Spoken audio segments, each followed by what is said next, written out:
Hello दोस्तों, आज हम देखने वाले हैं क्लास 10th का संस्कृत किताब जिसका नाम है प्यूसम। और प्यूसम का आज हम देखने वाले हैं 11वां चैप्टर, 11वां लेसन है ना, जिसका नाम है व्याघ्र पथिक कथा। ये है एक दशा पाठ, यानी कि 11वां लेसन है ना। एका दशा पाठ, एका मतलब एक और दशा का मतलब होता है 10, यानी कि 11वां है ना। 11वां लेसन देखने वाले 11वां चैप्टर जिसका नाम है क्या, जिसका नाम है व्याघ्र पथिक कथा। व्याघ्र का मतलब होता है बाघ और पथिक का मतलब क्या होता है, व्याघ्र का मतलब होता है बाघ और पथिक का मतलब होता है राही है ना। जो रास्ते में आते जाते लोग हैं उनको बोलते हैं राही, पथिक। और कथा का मतलब होता है कहानी। तो इसका हिंदी है एकादशा पाठ का मतलब हो गया क्या, एकादशा का पाठ मतलब हो गया भाई 11वां पाठ है ना। 11वां पाठ मतलब 11वां चैप्टर।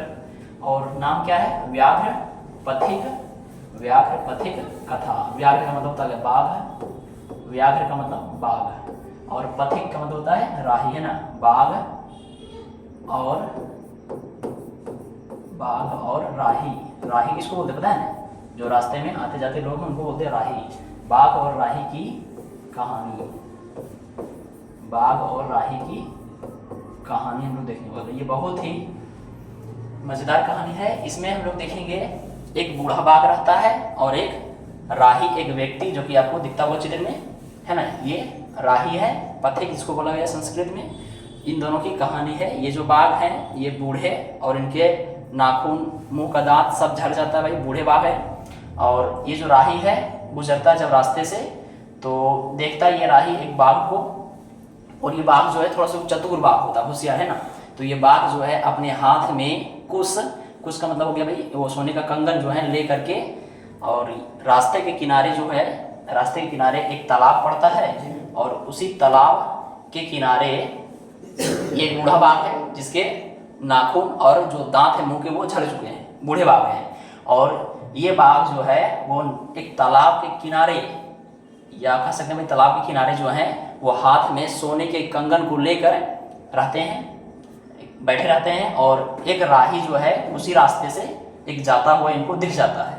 तो ये जो बाघ है उस राही को कहते हैं अरे राही, अरे राही मतलब हे राही, हे राही, हे पथिक। अब उसके बाद बोलने के बाद ये जब व्यक्ति देखता है इस बूढ़े बाघ को तो बेचारा डर जाता है कि भाई बाघ जो है अब हमको मार देगा। लेकिन इस बाघ के हाथ में सोने का कंगन देखता है और ये कहता है हे राही, मेरे सोने का कंगन ग्रहण करो। क्योंकि भाई ये जो बाघ है थोड़ा सा चतुर है, पहले चर्चा कर चुके हैं। और ये चतुर बाघ जो है बहुत दिनों से भूखा भी रहता है, अब बूढ़ा है बेचारा, तो इसके ना तो हाथ पैर काम करते हैं ना तो इसके दांत हैं, सब झड़ गए हैं, दंत विहीन है। तो इस बाघ ने चतुराई से क्या करता है, इसके पास एक सोना का कंगन रहता है, सोना का हार जिसको बोलते हैं। तो सोना का हार रहता है कंगन, और ये सोने के कंगन से इसको क्या करते हैं भाई अपने ओर आकर्षित करते हैं, इनको लालच देते हैं, इसको लोभ देते हैं ना, लालच। तो इनके सोने के कंगन को देखकर ये लोभित हो जाते हैं, लालच में आ जाते हैं, लालच में पड़ जाते हैं। और ये पथिक सोचता है कि भाई ये बूढ़ा बाघ जो है सोने का कंगन लेकर के क्या यहाँ कर रहा है।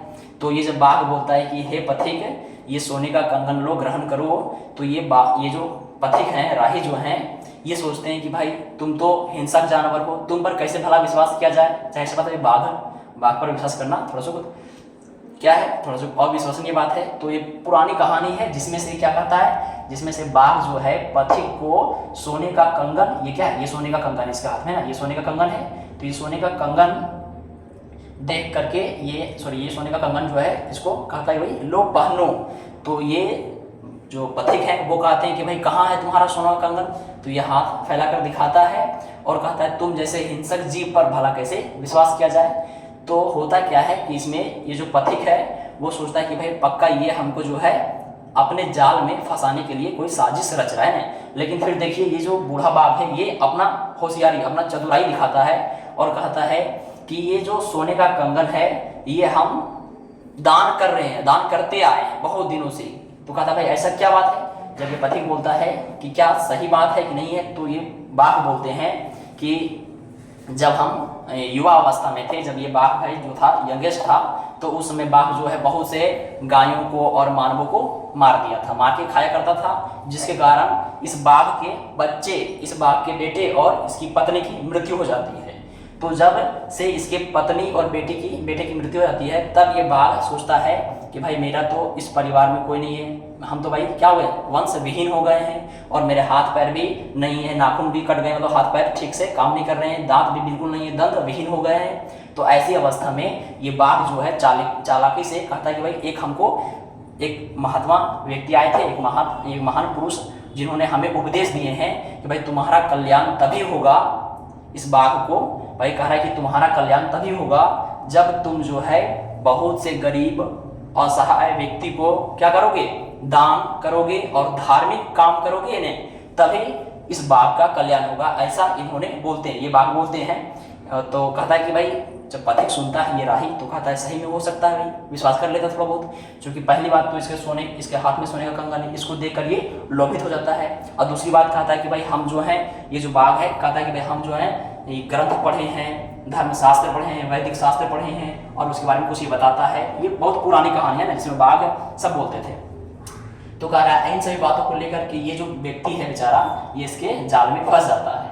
और जब ये बेचारा जाता है कंगन लेने के लिए, तो एक शर्त रखता है ये बाघ। शर्त क्या रखता है, सुनिए, ये पूछा भी गया है। शर्त क्या रखता है कि इस कंगन को हम उसी व्यक्ति को दान करते हैं जो व्यक्ति तालाब में नहाकर यहाँ पर मेरे पास आता है, यानी कि तालाब में नहाता है, उसी को हम कंगन देते हैं। अब ये बेचारा जो है थोड़ा सा डाउट में पड़ जाता है कि तालाब में नहाएंगे, तालाब कीचड़ से भरा हुआ है, कीचड़ से पड़ा हुआ है, अगर कहीं फंस जाएंगे तो ये मन में विचार करता, फिर कहता है कि भाई सब जगह जो है ऐसा सोच विचार करना ठीक नहीं है, क्योंकि अभी सोने का कंगन आ रहा है, मेरे पास आ रहा है, भाई अब मेरा कोई होने वाला है, तो सभी जगह शक करना जो है वो ठीक बात नहीं है। ऐसा सोचता है कौन, ये राही सोचता है।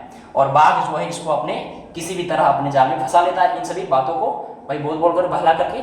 और ये राही जो है लालच में आकर के कह सकते हैं ये तालाब में जाता है नहाने के लिए, और जैसे तालाब में जाता है नहाने के लिए, क्योंकि तालाब कीचड़ से भरा पड़ा है, और बेचारा कीचड़ में फंस जाता है। कौन, ये पथिक, ये राही बेचारा।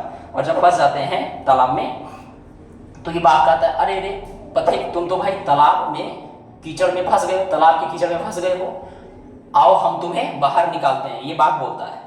तब ये बेचारा सोचता है कि अगर ये तो हिंसक जीव है, हिंसक प्राणी है बाघ, अगर मेरे पास नजदीक आया और हो सका इसका भाई मन जो है बदल गया, मन का विचार जो अगर बदल गया, कोई ठिकाना नहीं, बदल भी सकता है, तब तो ये हमको मार खा जाएगा। अब ऐसा सोच ही रहा था कि जैसे ये तालाब में आया, इसको कीचड़ से बाहर निकालने के लिए, तो बाहर से क्या निकालेगा, इसको कीचड़ से बाहर क्या निकालेगा, इसको पकड़ कर दबोच कर इसको मार के खा जाता है। और इस कहानी से हमको पता चलता है कि भाई बस इतने तक कहानी है, और इस कहानी से ये पता चलता है कि हर जगह लालच दिखाना उचित नहीं है, हर जगह लालच दिखाना बुरी बात है ना।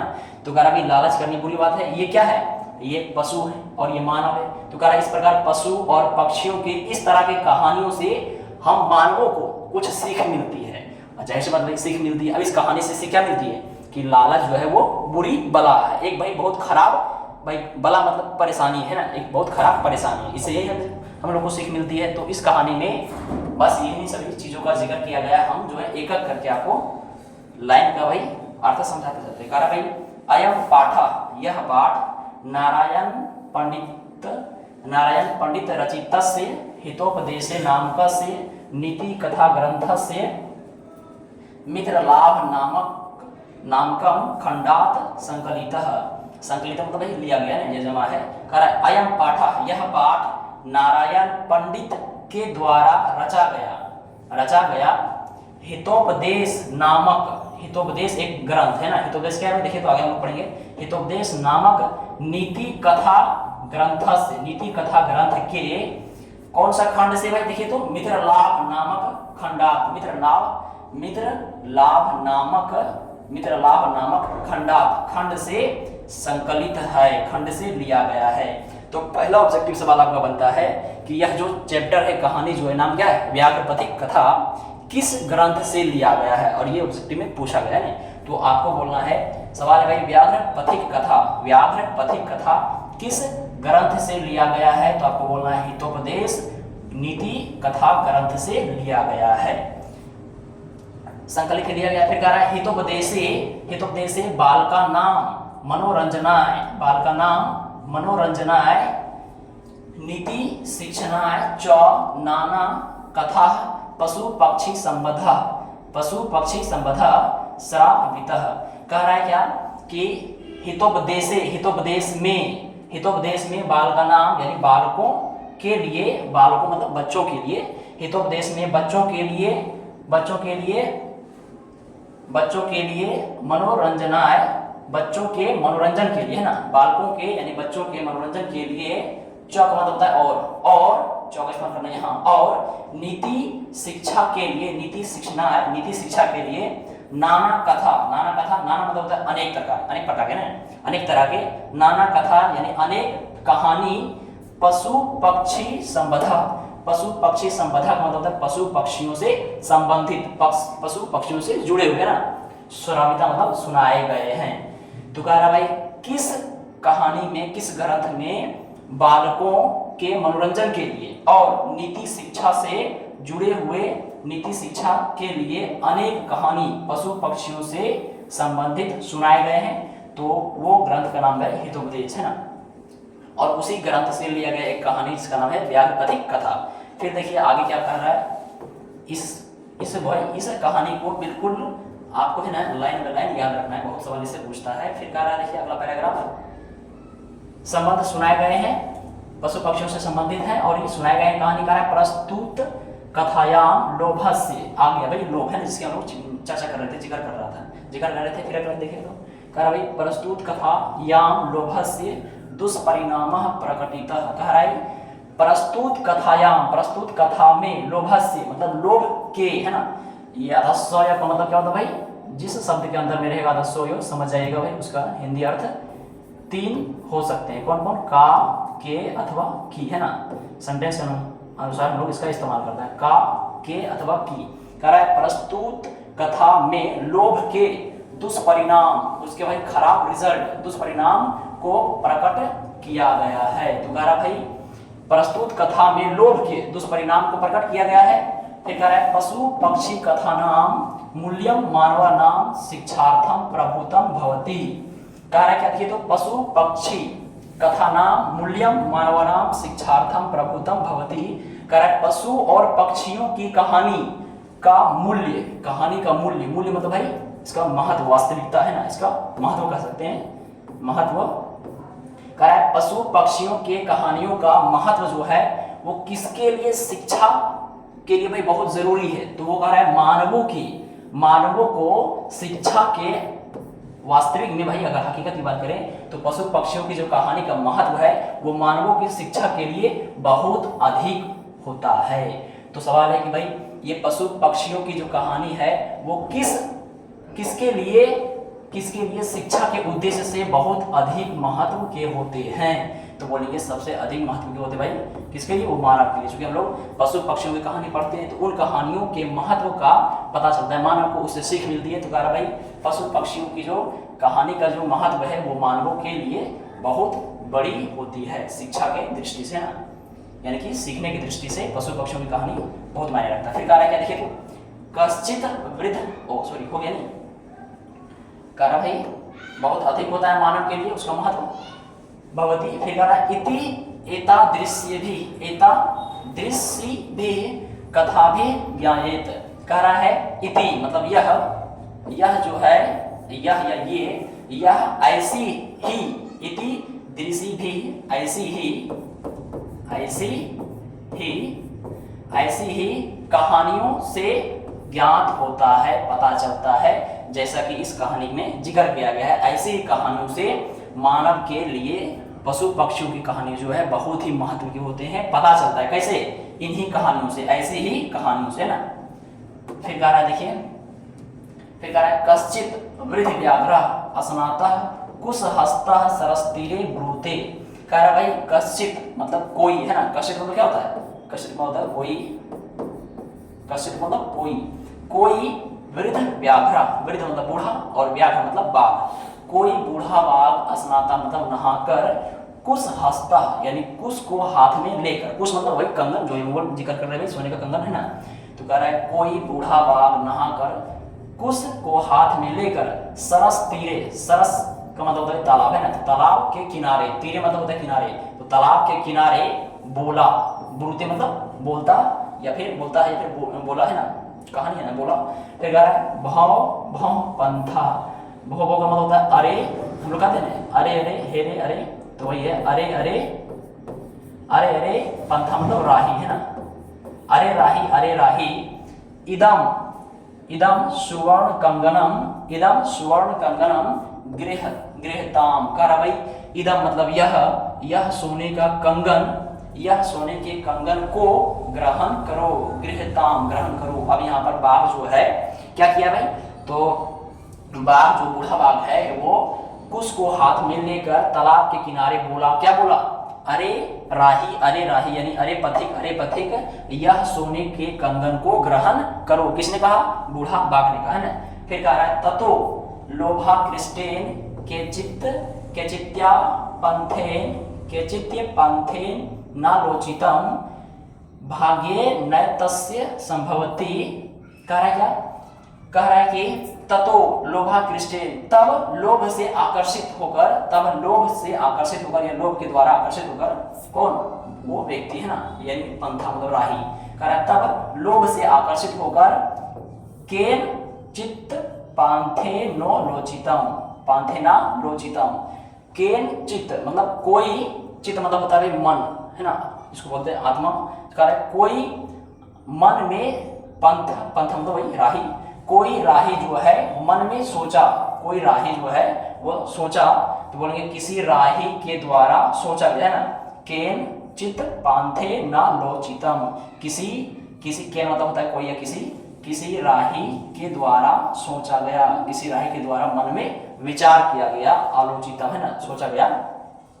तो किसी पंथेन मतलब किसी राही के द्वारा, चित्त मतलब मन में, लोचितम आलोचितम मतलब सोचा गया, तो किसी राही के द्वारा मन में सोचा गया, क्या सोचा गया, सो देखिए कह भाग्ये नैतत् संभवती, यह जो है या ऐसा जो है वो भाग्य से ही संभव होता है कि भाई कोई जानवर जो है आपको सोने का कंगन दे वो मुफ्त में, तो ऐसा ये व्यक्ति सोचा है मन में कि भाई भाग्य से ही ऐसा संभव होता है, भाग्य से ही यह संभव मिलता है, ऐसा होता है कि भाई कोई जानवर जो है आपको क्या कर रहा है, सोने का कंगन दे रहा है, लेकिन ये बेचारा जान नहीं रहा है कि उसको क्या कर जाल में फंसा रहा है। कहा है कित्व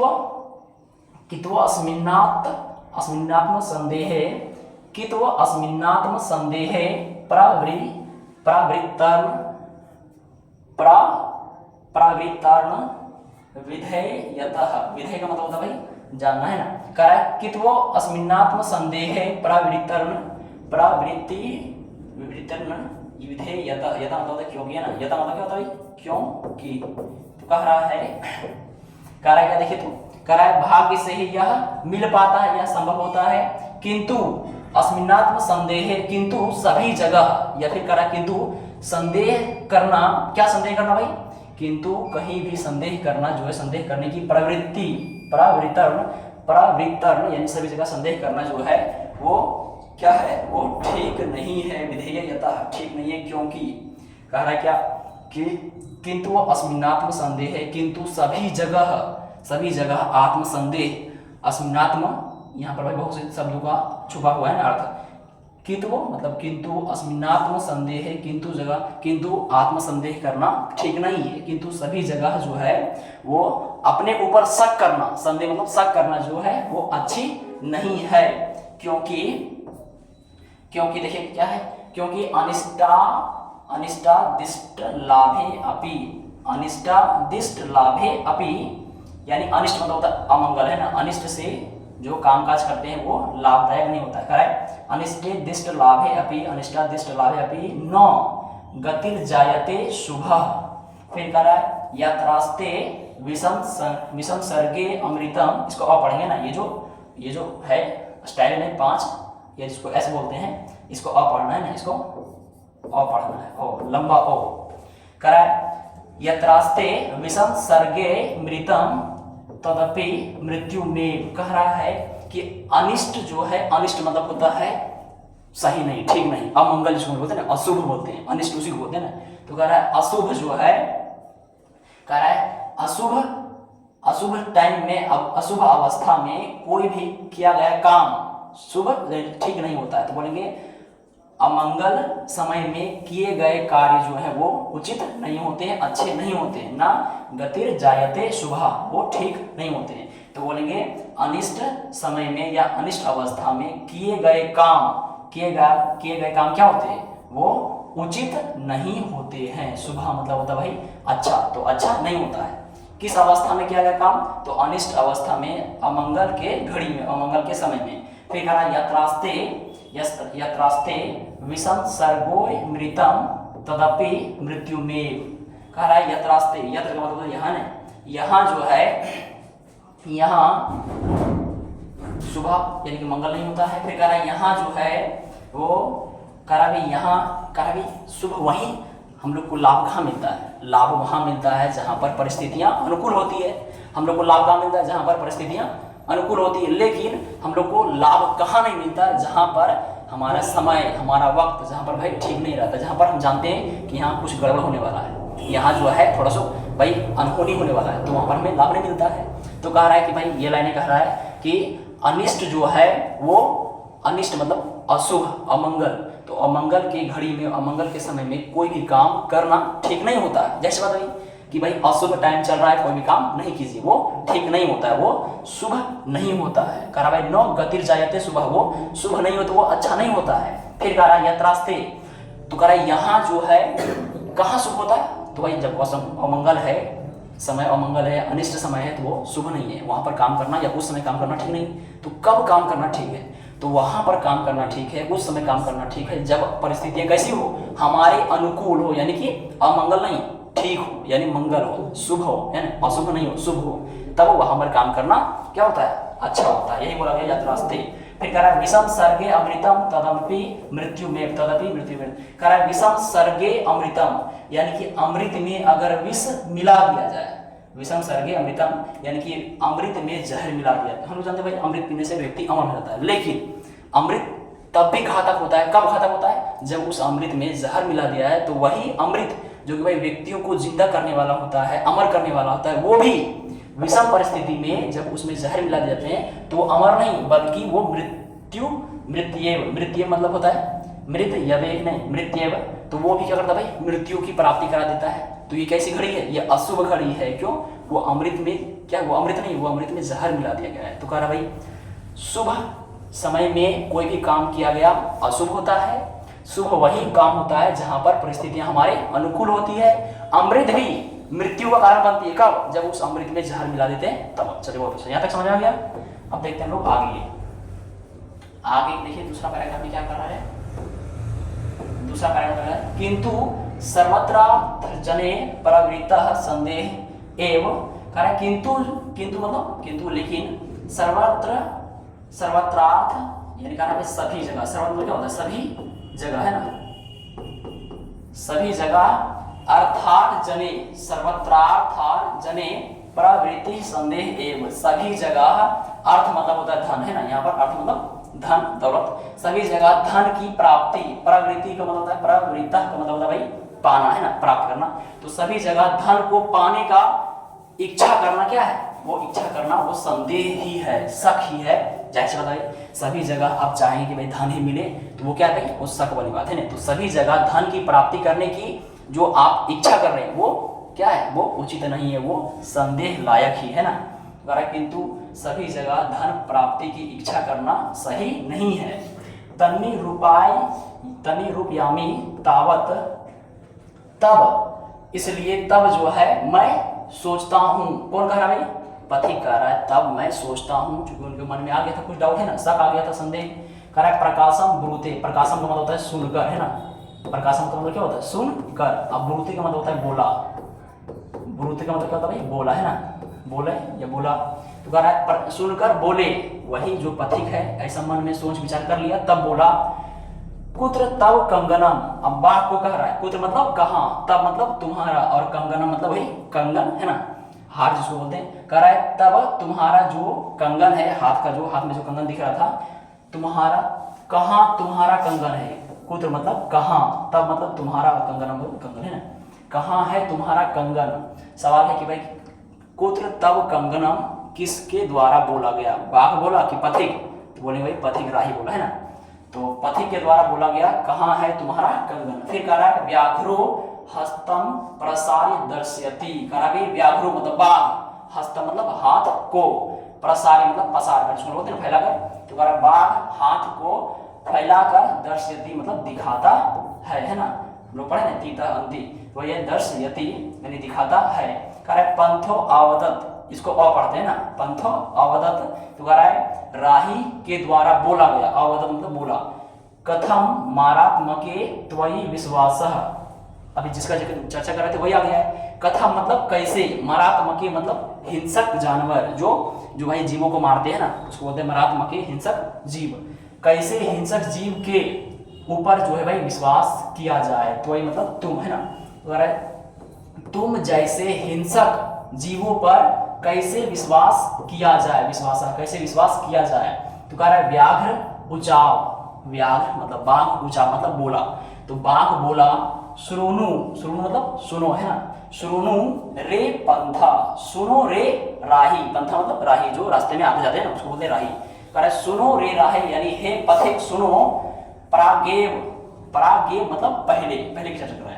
प्रागेव यौवन दशायाम यामति दुर्वृत्त, दुर्वृत्त का यहाँ पर कह रहा भाई यौवन दशा या मति दुर्वृत्त। यौवन का मतलब होता है भाई युवा अवस्था में, यंगेस्ट अवस्था में, दशा मतलब हो गया अवस्था।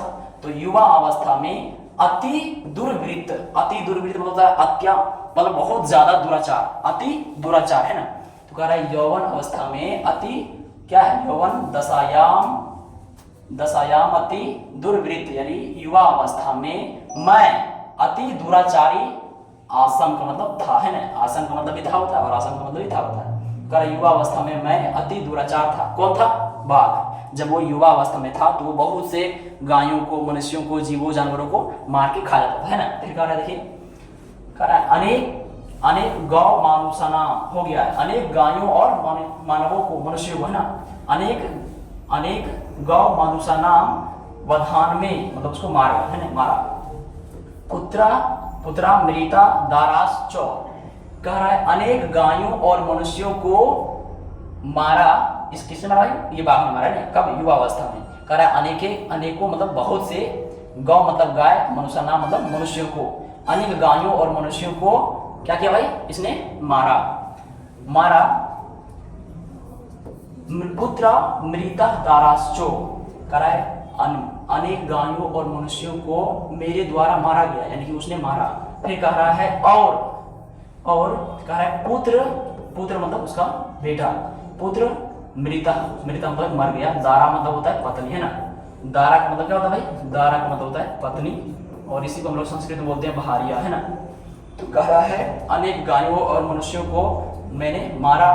कह रहा है मेरे पुत्र और पत्नी, मेरे पुत्र और पत्नी इसी कारण मर गई। ऐसा कहने का मतलब है कि वह अनेक गायों और मनुष्यों को तो मैंने मार दिया है, अब इन्हीं के कारण मेरे पुत्र और दारा मतलब पत्नी मर गई है ना, मर गई। कह रहा है वंशहीनम, सॉरी वंशहीनस चाहतम चाहम, वंशहीनस चाहम। कह रहा है कि अनेक गायों और मनुष्यों को मारने के बाद मेरे पुत्र और दारा पत्नी मर गई, मृत्यु हो गई, और मैं वंशहीन हो गया, मैंने कि भाई मेरा परिवार सब उजड़ गया। क्यों? क्योंकि मैंने अनेक गायों और मनुष्यों को भाई मारा, उसको भाई मृत्यु कर दी, उसको मार दिया। मारने के बाद मेरे पुत्र भी और दारा मतलब पत्नी भी मर गई, उसकी मृत्यु हो गई, और मैं क्या हो गया? वंशहीनस चाहम, यानी और मैं वंशहीन हो गया। तथा मतलब होता है तब है ना। तब कैंचित धार्मिके नाहम दिष्टः, कैंचिद्धार्मिके धार्मिके नाहम दिष्टः। तो कह रहा है केन मतलब होता है कोई, और चिद्धार्मिके मतलब होता है कोई धार्मिक, या फिर जिसको हम बोलते हैं धर्मात्मा। तो कोई धार्मिक व्यक्ति या धर्मात्मा, यहाँ पर है अहम, जहाँ पर नाहम है वहां पर नौ को अगर अलग कर दें तो भाई अहम मतलब मैं या मुझे, दिष्टा, आदिष्टा मतलब भाई आदेश दिया। तो कोई जो है धर्मात्मा या धार्मिक व्यक्ति मुझे आदेश दिया, उपदेश दिया। आदेश क्या दिया भाई? कि दान धर्मादिकम चरतु चरतु भवान, दान धार्मिकम, दान धर्मादिकम चरतु भवान। भगवान का मतलब होता है आप, है ना, भगवत का मतलब भी आप होता है और भगवान का मतलब भी आप होता है। तो कह रहा है आप जो हैं वो क्या करें, दान पुण्य का काम करें, आप जो है दान दें, दान करें, और धार्मिकम कार्य, और धार्मिक काम भी करें। तो कह रहा है कि बूढ़े बाघ जो है वो कहा कि कोई धर्मात्मा के द्वारा मुझे आदेश दिया गया, क्या आदेश दिया गया कि भाई आप जो है दान पुण्य का काम करें और कोई धार्मिक काम करें, है ना, चरतु करें। फिर कह रहा है देशादिदानी हम, दादीनी हम, तदुपदेशादि यानी तब उनके उपदेशों से, उपदेशादि दानी हम मतलब अहम कार्रवाई, तब उनके आदेशों से मैं, तदुपदेशादि दानी हम, स्नानशीलो दाता वृद्धो दलित नख दंतो कथम न विश्वास भूमि। कर भाई विश्वास भूमि तो विश्वास के लायक है ना। कर तब उनके उपदेशों से मैं क्या कर भाई, स्नानशीलो, मैं स्नान हर दिन स्नान करता हूँ, यानी स्नानशील दाता किसको बोलते भाई, दानवीर को, है ना, दानी लोग को बोलते दाता। तब उनके उपदेशों से मैं स्नानशील, प्रत्येक दिन नहाना, स्नानशील, दानी दान पुण्य का काम करना, दानी वृद्धो मतलब बूढ़े, और बूढ़े गलित नख दंतो मतलब हो गया भाई इनका दांत सब खत्म हो गया, बूढ़े बाघ का दांत झड़ गया, खत्म हो गया। कह रहा है दानी और बूढ़े बाघ एवं दंत विहीन, उनके पास दंत है ही नहीं, दंत विहीन हूँ, कथम ना विश्वास भूमि, कोई विश्वास क्यों नहीं मुझ पर करता है। ये बाघ का कहना है कि भाई हम कैसे हिंसक जानवर हैं, लेकिन हम तो मारेंगे नहीं, क्यों नहीं मारेंगे, किसको हम मारेंगे, हिंसा किसी का भाई, हम किसी को ऊपर हिंसक झड़प तड़प नहीं करेंगे, किसी को भाई हम मारेंगे नहीं, क्यों नहीं मारेंगे, क्योंकि भाई हम जो हैं वो क्या है, हम हैं भाई धार्मिक व्यक्ति के द्वारा, कोई धार्मिक व्यक्ति के द्वारा दिया गया उपदेश है, उसी आदेश के अनुसार हम लोग चलते हैं, हम काम कर रहे हैं और डेली दान करते हैं, धार्मिक काम करते हैं, ठीक। फिर कह रहा है उनके उपदेशों के अनुसार हम जो हैं वो प्रत्येक दिन स्नान करते हैं, स्नानशील, दानी का काम करते हैं, भाई दान देते हैं कुछ ना कुछ, जैसे कि अभी इसको कंगन देने वाला है। फिर कह रहा है हम तो बूढ़े हैं और मेरे पास दांत है नहीं, दंत विहीन है, दांत नहीं है, क्यों नहीं कोई मुझ पर विश्वास करता है, विश्वास भूमि, है ना। फिर कह रहा है मया च धर्मशास्त्राणाय धियतानि शृणु लो। अब कर भाई इन्होंने धर्मशास्त्रों का अध्ययन धर्माय धी तानी शृणु करा है, और च मतलब और, मया मतलब मेरे द्वारा, है ना, और मेरे द्वारा धर्मशास्त्रों का अध्ययन भी किया गया है, सुनो मतलब सुनो, है ना। अब ये बात जो धर्मशास्त्रों का अध्ययन नहीं किया है ना, ये पुरानी कहानी है। कह रहा है दरिद्रान भर कौंतय मतलब होता है कुंती पुत्र, है ना, हम लोग पढ़ेंगे इस चैप्टर में, एक महाभारत है उसमें पढ़ेंगे कुंती और गांधारी के बारे में, है ना। कह रहा है दरिद्रान भर कौंतय है कुंती पुत्र, गरीबों को दान देना चाहिए, गरीबों को दान दो या गरीबों को दान दे, है ना। माँ मतलब नहीं, माँ मतलब क्या होता है, नहीं प्रायश्चस्वेश्वरे धनम धन में करे, प्रायश्चस्वे का मतलब होता है धनवान, है ना। कर धनवानों को धन नहीं दे, कर भाई हे कुंती पुत्र, दरिद्र मतलब गरीब, है ना, कर हे कुंती पुत्र गरीब को दान दे, किंतु धनवानों को धन नहीं दे। किनका कहना भाई, इनका कहना है ये बात का कि भाई हम धर्मशास्त्र में पढ़े हैं, सो हम सुना रहे थे, तो सुनो, गरीबों को दान देना चाहिए, ये हे कुंती पुत्र के द्वारा बोला गया ना, हे कुंती पुत्र गरीबों को दान दे, किंतु धनवानों को धन नहीं दे। फिर कह रहा है व्याधि मतलब होता है रोगी, है ना। व्याधि किसको बोलते हैं, रोगी को बोलते हैं, जो रोग से भाई ग्रसित व्यक्ति हैं, रोग बीमार से। तो व्याधि तस्योधम पथ्यम निरुजस्य किमोषधय। कह क्या कि व्याधि तस्योधम, व्याधि मतलब हो गया रोगी, और कह रहा है औषधयम, औषधयम का मतलब हो गया है दवा, है ना, औषधि। तो कह रहा है रोगी को दवा की आवश्यकता होती है, रोगियों को यानी रोगी को औषधि की जरूरत होती है। कह रहा है निरुजस्य, निरोगियों को दवा की कोई जरूरत नहीं। जाहिर सी बात भाई कि जो बीमार व्यक्ति है, रोगी है, उन्हें ही क्या होगी भाई, दवा की जरूरत पड़ेगी। और जो स्वस्थ है, जो निरोग है, जिसको कोई बीमार कोई रोग नहीं है, उसको भला क्यों औषधि की आवश्यकता होगी, दवा की क्यों जरूरत होगी, नहीं ना होगी। तो वही कह रहा है कि रोगियों को औषधि की आवश्यकता होती है, निरोगियों को दवा की कोई आवश्यकता नहीं होती है, कीमोस्त है ना, कोई आवश्यकता नहीं होती है। फिर कह रहा अन्य और दूसरा भी सुनो। ये बात जो है कह रहा भाई हम तो धर्मशास्त्र पढ़े हैं, हमको ये चीज समझ में आ रहा है, तो एक तो बता दिए हैं, अब एक और सुनो, है ना, और दूसरा भी सुनो। अन्य का मतलब होता है और दूसरा भी सुनो। दूसरा क्या कार्य, सो देखिए इन सभी चीजों से ऑब्जेक्टिव पूछ सकता है, आप लोगों को ध्यान से देखना है।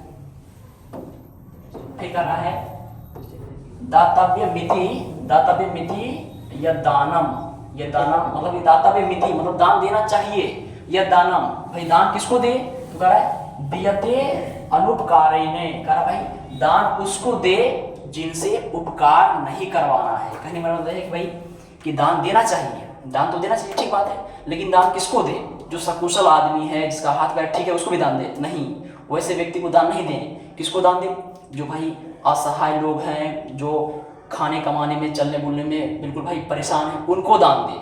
अब भाई वैसे व्यक्ति को दान देंगे जो कमाने लायक है, जिसका हाथ पैर ठीक है, तो उसको दान कैसे देंगे, तो फिर दिया गया दान जो दान है वो फिर सफल नहीं होगा। तो कह रहा है भाई दान देना चाहिए, दातव्य मिति दान देना चाहिए, लेकिन किसको दान देना चाहिए, तो कह रहा है यद दानम द्वितीय, इसको अपढ़ते बता चुके हैं, द्वितीय अनुपकारिणे, कह रहा भाई दान उसको देना चाहिए जिसको जरूरत है, जिसको भाई दान की बहुत जरूरी मतलब की बहुत जरूरत है, उसको दान देना चाहिए। और जिससे अनुपकार, जिससे भाई उपकार नहीं करवाना है। उपकार का मतलब भलाई, हम दान कर दिए, अब कहना भाई जाओ ना तुम ये भी काम कर देना, वो भी काम कर देना, तो वैसे ये जो दान नहीं कहलाया, हम दान दिए हैं तो उससे अनुपकार, इसको उससे उपकार नहीं करवाना है, उससे भलाई का काम नहीं करवाना है। दान दे दिए भाई, दे दिए क्या, तो वैसे व्यक्ति को दान देना चाहिए जिससे दान की आवश्यकता है, और दान देने के बाद उससे कोई भलाई का काम हमें नहीं करवाना है, तो ये उचित दान कहा जाएगा, है ना। फिर कह रहा है देशे, देश जानते भाई जगह है ना, देश मतलब यहाँ पर देश कंट्री नहीं समझना है, देशे मतलब जगह पर, काले मतलब समय पर, चौका मतलब और पात्रे का मतलब होता है भाई, हम लोग कहते हैं हम भाई आप जो है विश्वास के पात्र है, मतलब आप विश्वासी आदमी है, विश्वास के लायक है ना। तो यहाँ पात्रे का मतलब कोई व्यक्ति के बारे में चर्चा किया जा रहा है ना। कह रहा है देशे जगह पर, चौ मतलब और, काले मतलब समय पर, चौका मतलब फिर और पात्रे का मतलब व्यक्ति पर। तो कह रहा है उचित स्थान पर, उचित जगह पर और उचित समय पर और उचित व्यक्ति को या व्यक्ति पर ही क्या करना चाहिए, दान देनी चाहिए, दान अर्पण करना चाहिए। तद दानम सात्विकम विदु, तभी जो है वो सफल होगा, सावक होगा। तो इस लाइन से क्या पता चलता है, इस लाइन से पता चलता है कि दान देना चाहिए, लेकिन उस व्यक्ति को या उसे दान देने चाहिए जिसे दान की बहुत ज्यादा आवश्यकता है और जिससे हमें उपकार के काम नहीं करवाने, जिससे हमको भलाई नहीं करवाना। और फिर आगे कहा भाई कि उपयुक्त स्थान पर और उपयुक्त समय में और उपयुक्त व्यक्ति को दिया गया दान जो है वो सावक होता है, मतलब वो सफल होता है। फिर कह रहा है आगे देखिए तदत्र, तदत्र मतलब तदत्र मतलब भाई तद जोड़ अत्र है ना, तद अजोड़ अत्र, तद का मतलब होता है तब और अत्र का मतलब यहाँ है, तब यहाँ सरसी स्नात्वा, स्नात्वा सुवर्ण कंगनम गृहान, कह रहा है तब यहाँ सर सरोवर, ये क्या है, ये क्या भाई, ये तालाब के पर्यायवाची नाम है ना। तो कह रहा है तब यहाँ तालाब में आप नहाकर, स्नात्वा मतलब नहाकर सुवर्ण कंगनम गृहान, तब जो है यहाँ तालाब में नहाकर सोने का कंगन ग्रहण करो। तो ये बात कह रहा है किसको, पथिक को, कि भाई आप जो हैं, हम तो इतना सुना दिए, धर्मशास्त्र में ये लिखा गया है, तो आप जो हैं इस तालाब में नहाओ और नहाकर सोने का कंगन ग्रहण करो, है ना, ये बोल रहा है। फिर देखे कह रहा है ततो यादसो, तदो यावद दसो तद्वच्चः प्रतीतो लोभात् सरः स्नातु प्राविशति, अब ये बेचारा लोक में आ गए हैं ना, अब स्नान करने के लिए प्रवेश कर रहे हैं तालाब में। कह रहा है तब न में महापंके, महापंके पंख मतलब होता है कीचड़ है ना, महापंक मतलब गहरा कीचड़, निगमना मतलब फंस गया बेचारा। फिर कह रहा है पलायतुम क्षमा, यानी कि भागने में, पलायन करने में, पलायन मतलब भागने में जो है वो अक्षम यानी असमर्थ हो गया। चलिए इसका हिंदी समझ लेते हैं। कह रहा है तब जो है ये तो भाई प्रवेश कर गया है, फिर कह रहा है क्या, प्रवेश किया है नहाने के लिए भाई, लेकिन यहाँ पर उल्टा पुल्टा है, चलो कोई दिक्कत नहीं। इस ये जो है लाइन को, इसका चर्चा बाद में करना है। कभी कभी संस्कृत में ऐसा होता है कि भाई, चलिए तो फिर कहा देखिए यहाँ से फिर आपको बाद में समझना है, पहले इसका चर्चा कर लेते हैं। महापंके पतितम दृष्टवा व्याघ्रेण अवदत्, तो सुवर्ण का ग्रहण करो। अब यह जो सुनकर है, तब वह बेचारा जो है क्या करता है,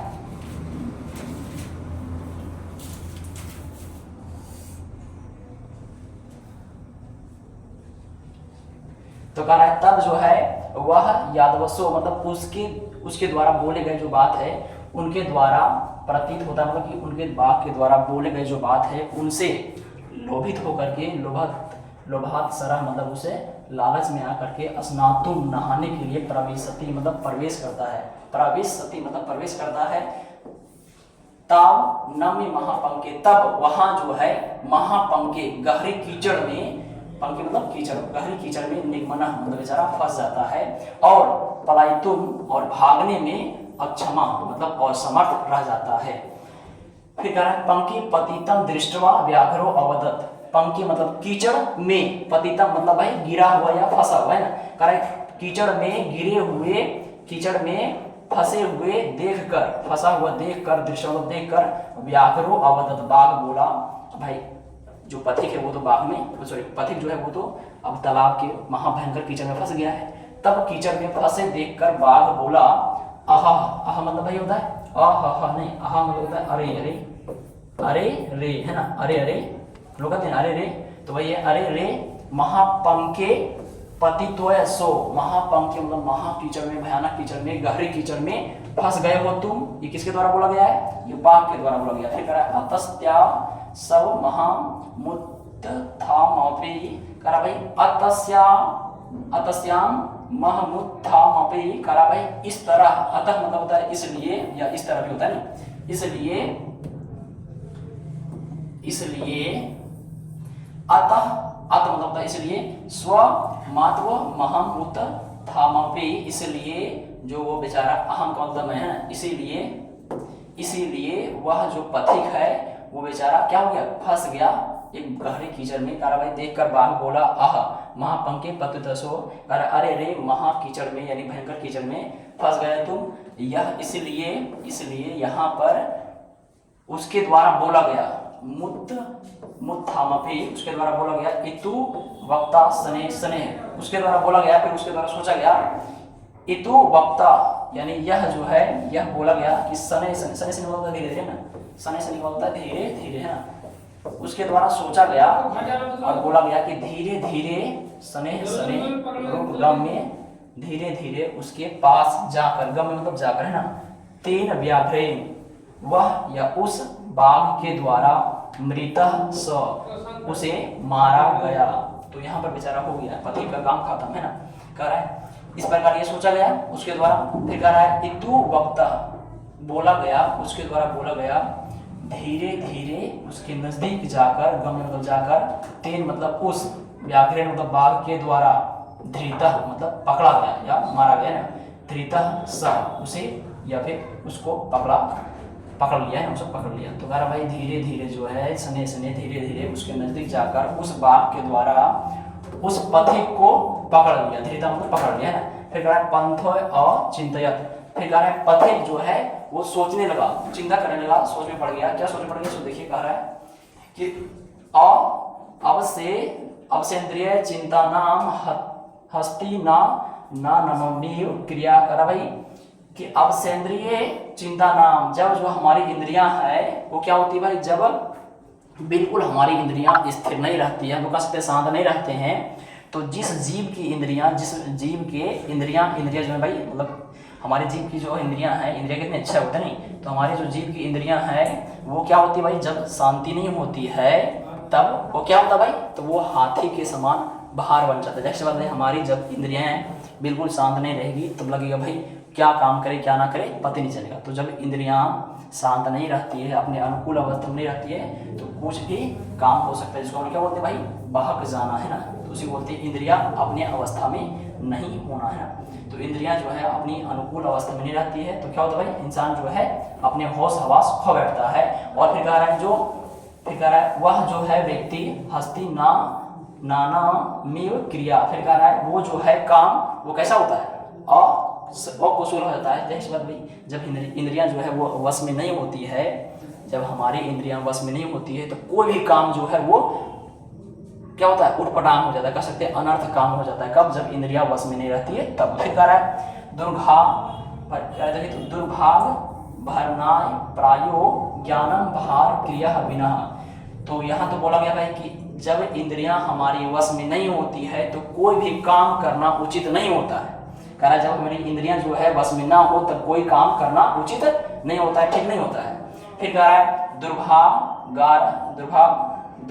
गा भर प्रायो ज्ञानम भार क्रिया बिना। करा भाई अब दुर्भाग अवस्था में, यानी कि खराब अवस्था में, दुर्भाग्य अवस्था में बोलते नहीं, तो खराब विषम परिस्थितियों में ज्ञान भी भार के समान होता है। ज्ञान जो है वो भार के समान होता है। कब, जब हम कोई काम धाम नहीं करते हैं, तो कह रहा है क्रिया के बिना ज्ञान भी दुर्भाग्य स्थिति में हम जो जानते हैं, जो भी ज्ञान मेरे पास है वो हो जाता है भाई बोझ। कब, जब कोई काम धाम नहीं करते हैं, जब उस ज्ञान का इस्तेमाल नहीं करते हैं, तब वो जो ज्ञान है, जानकारी जो है वो हो जाता है बेकार, है ना। किसके अभाव में भाई, तो क्रिया के अभाव में, क्रिया के बिना। तो इसको बोलते हैं भाई विषम परिस्थिति में क्या होता है, ज्ञान भी बोझ बन जाता है जब हम लोग काम काज नहीं करते हैं, उस ज्ञान का इस्तेमाल नहीं करते हैं तब। फिर कह रहा आगे देखिए, इति मतलब होता है यह, है ना। कह रहा है इति चिंतयन्ने वासो व्याघ्रेण व्यापादितः खादिश्च, हो गया, बेचारा को पकड़ कर खा लिया, है ना। फिर कह रहा है क्या, फिर कह रहा है इति चिंतयन्ने वासो, यह उसके द्वारा या उसने, असो का होता है उसने, है ना, या वह, या फिर वे बोलेंगे तब भी चलेगा ना। यह जो है उसके द्वारा, या फिर उन्होंने, या फिर वह जो बोलेंगे, यह जो है उसके द्वारा सोचा गया। क्या सोचा गया भाई, उसके द्वारा, या फिर जो व्यक्ति है वो सोच रहा है कि अब तो हम पकड़े गए हैं, अब तो बाघ के द्वारा हमें मार दिया जाएगा ना, बाघ के द्वारा मारे जाएंगे। तो कह रहा है व्याघ्रेण व्यापादितः खादिश्चो, और बाघ के द्वारा हम खाए जाएंगे, क्योंकि बाघ के द्वारा पकड़े गए हैं अब खाए जाएंगे। फिर कह रहा है अत उच्यते, इसलिए कहा जाता है कि कंगनस्य तु लोभेन मनः। कह रहा है इसलिए कंगन के लोभ में जो है बेचारा पंके सुदूर स्तरे वृद्ध व्याघ्रेण संप्राप्त पथिका स मृत्यु यथा। यथा का मतलब जैसे न, जैसे या जिस प्रकार, जैसे या जिस प्रकार भी कह सकते हैं ना, जैसे या जिस प्रकार। तो कह रहा है इसलिए जो है यह जो लाइनें बोली गई इस पर थोड़ा सा ध्यान देना है। इसलिए यह सोचा गया उस पथिक के द्वारा, क्या तो हम बाघ के द्वारा पकड़े गए, अब बाघ के द्वारा हमें मार कर खा लिया जाएगा। कह रहा है अतः इसीलिए कहा जाता है कि जिस प्रकार, या जैसे, है ना, जिस प्रकार कंगन के लालच में व्यक्ति का जो मन है वो क्या हो गई भाई, क्या हो गया, मन उसका जो है वो क्या हो गया, बिगड़ गया, है ना। तो कह सकते भाई कंगन के लोभ में उसका मन जो है बहक गया। उसी तरह कह रहा भाई जिस प्रकार कंगन के लोभ में वो व्यक्ति महापंके, पंके मतलब कीचड़, है ना, कीचड़ में फंस जाते हैं, तालाब के कीचड़ में फंस जाते हैं, और वृद्ध व्याघ्रेण बूढ़े बाघ के द्वारा संप्राप्त पथिकः, और उस पथिक को पकड़ लिया जाता है और उसे मृतो, उसे मारा जाता है। तो ये कहानी में कह रहा है कि भाई इस कहानी में ये खत्म हो गया। अब आपको इस कहानी में जो बातें बोली गई उसको आपको एक एक करके याद रखना है, जैसे इससे बोला गया है, क्योंकि इससे कोई भी लाइन दे देगा, कहीं भाई बताइए भौ पंथा किसने कहा, किसके द्वारा बोला गया, तो आपको बोलेंगे भाई बाघ के द्वारा बोला गया, अरे पथिक। तो ये सब सवाल पूछा गया है, इसको कहानी की तरह याद कर लीजिएगा। फिर हम लोग मिलते हैं अगले टॉपिक के साथ अगले वीडियो में, तब तक के लिए धन्यवाद।